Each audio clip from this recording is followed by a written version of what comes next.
আজকের পৃথিবীতে সামরিক শক্তি মানেই শুধু সৈন্য সংখ্যা নয়, আধুনিক অস্ত্র, বিশেষ করে মিসাইল প্রযুক্তি একটি দেশের কৌশলগত শক্তির মূল ভিত্তি। যুক্তরাষ্ট্র, রাশিয়া, চীন, ভারত, উত্তর কোরিয়া কিংবা ইরান, এই দেশগুলোর নাম শুনলেই মিসাইল পরীক্ষার খবর আমাদের চোখে পড়ে।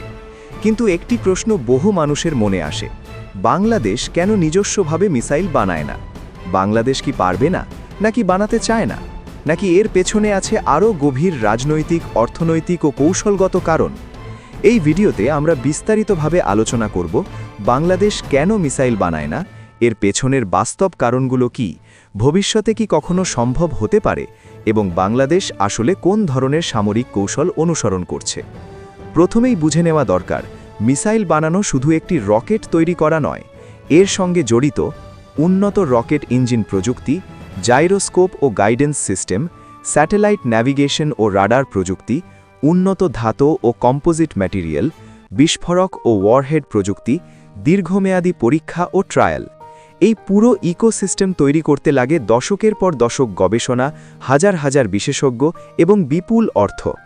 বাংলাদেশের অর্থনৈতিক বাস্তবতা। বাংলাদেশ একটি উন্নয়নশীল দেশ।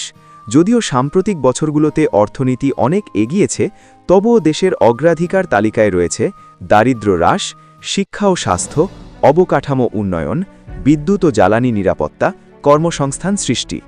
একটি মাঝারি পাল্লার মিসাইল প্রোগ্রাম চালাতে বছরে কয়েক বিলিয়ন ডলার খরচ হতে পারে।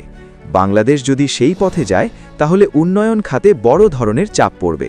তাই অর্থনৈতিক দিক থেকে মিসাইল প্রোগ্রাম বাংলাদেশে এখনও বাস্তবসম্মত নয়। কৌশলগত হুমকির অভাব। বাংলাদেশের চারপাশের ভূ-রাজনৈতিক অবস্থান তুলনামূলকভাবে স্থিতিশীল। ভারতের সঙ্গে সীমান্ত থাকলেও বড় ধরনের সামরিক সংঘাত নেই। মিয়ানমারের সঙ্গে উত্তেজনা থাকলেও তা সীমিত পর্যায়ে। কোনো বৈশ্বিক শক্তি বাংলাদেশকে সরাসরি সামরিক হুমকি দিচ্ছে না। কিন্তু যেসব দেশ মিসাইল বানায়, তাদের অধিকাংশের রয়েছে সরাসরি শত্রু রাষ্ট্র, সীমান্ত যুদ্ধের ইতিহাস অথবা আক্রমণাত্মক সামরিক কৌশল। বাংলাদেশের ডিফেন্স ডক্ট্রিন মূলত প্রতিরক্ষামূলক, আক্রমণাত্মক নয়। আন্তর্জাতিক চাপ ও কূটনীতি। মিসাইল প্রোগ্রাম শুরু মানেই আন্তর্জাতিক নজরদারি, বিভিন্ন নিষেধাজ্ঞার ঝুঁকি, অস্ত্র নিয়ন্ত্রণ চুক্তির চাপ, উন্নত দেশগুলোর সন্দেহ ও কূটনৈতিক জটিলতা। বাংলাদেশ আন্তর্জাতিক পরিমণ্ডলে পরিচিত একটি শান্তিপ্রিয় দেশ হিসাবে। জাতিসংঘ শান্তিরক্ষা মিশনে বাংলাদেশের ভূমিকা বিশ্বজুড়ে প্রশংসিত। মিসাইল উন্নয়ন শুরু করলে সেই ইমেজ ক্ষতিগ্রস্ত হতে পারে। বাংলাদেশে এখনও পূর্ণাঙ্গ রকেট টেস্ট রেঞ্জ নেই, মিলিটারি গ্রেড সেমিকন্ডাক্টর শিল্প নেই, উন্নত সেন্সর ও গাইডেন্স প্রযুক্তির নিজস্ব উৎপাদন নেই।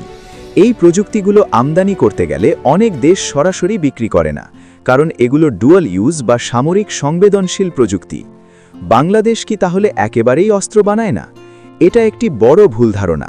বাংলাদেশ ছোট ও মাঝারি ক্যালিবার অস্ত্র তৈরি করে, গোলাবারুদ উৎপাদন করে, নৌবাহিনীর জন্য জাহাজ তৈরি করছে, সামরিক যান ও সরঞ্জাম সংযোজন করছে। বাংলাদেশ অল্প অল্প করে ডিফেন্স ইন্ডাস্ট্রিতে সক্ষমতা বাড়াচ্ছে, তবে ধাপে ধাপে। বাংলাদেশ মূলত জোর দেয় বিমান প্রতিরক্ষা ব্যবস্থা, রাডার ও নজরদারি, নৌ প্রতিরক্ষা ও উপকূল নিরাপত্তা, বন্ধুপ্রীতিম দেশ থেকে আধুনিক অস্ত্র ক্রয়, নিজে মিসাইল বানানোর বদলে কম খরচে কার্যকর প্রতিরক্ষা নিশ্চিত করাই মূল লক্ষ্য। ভবিষ্যতে কি বাংলাদেশ মিসাইল বানাতে পারে? তাত্ত্বিকভাবে হ্যাঁ, পারবে, কিন্তু তার জন্য দরকার শক্তিশালী অর্থনীতি, উন্নত বিজ্ঞান ও গবেষণা প্রতিষ্ঠান, মহাকাশ ও স্যাটেলাইট প্রোগ্রাম, দীর্ঘমেয়াদী রাজনৈতিক সিদ্ধান্ত। বর্তমানে বাংলাদেশ সেই ধাপে যায়নি, তবে ভবিষ্যতে প্রতিরক্ষা প্রযুক্তিতে আরও স্বাবলম্বী হবার সম্ভাবনা রয়েছে। বাংলাদেশ কি সঠিক সিদ্ধান্ত নিচ্ছে? অনেক বিশেষজ্ঞ মনে করেন হ্যাঁ, কারণ অপ্রয়োজনীয় অস্ত্র প্রতিযোগিতায় না জড়ানো, উন্নয়নকে অগ্রাধিকার দেওয়া, কূটনৈতিক ভারসাম্য রক্ষা করা। একটি দেশের শক্তি শুধু মিসাইল নয়, অর্থনীতি, শিক্ষা, প্রযুক্তি ও কূটনীতিও সমান গুরুত্বপূর্ণ।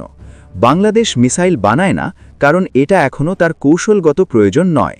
বাংলাদেশ ধীরে ধীরে এগোচ্ছে, প্রতিরক্ষা শক্তি বাড়াচ্ছে, কিন্তু অযথা উত্তেজনা সৃষ্টি করতে চায় না। একদিন হয়তো বাংলাদেশ নিজস্ব উন্নত প্রতিরক্ষা প্রযুক্তি তৈরি করবে, কিন্তু সেটা হবে পরিকল্পিত, বাস্তবসম্মত এবং দেশের স্বার্থকে প্রাধান্য দিয়ে। আপনার কি মনে হয়, বাংলাদেশের মিসাইল বানানো উচিত নাকি বর্তমান নীতিই সঠিক? মন্তব্যে আপনার মতামত জানান।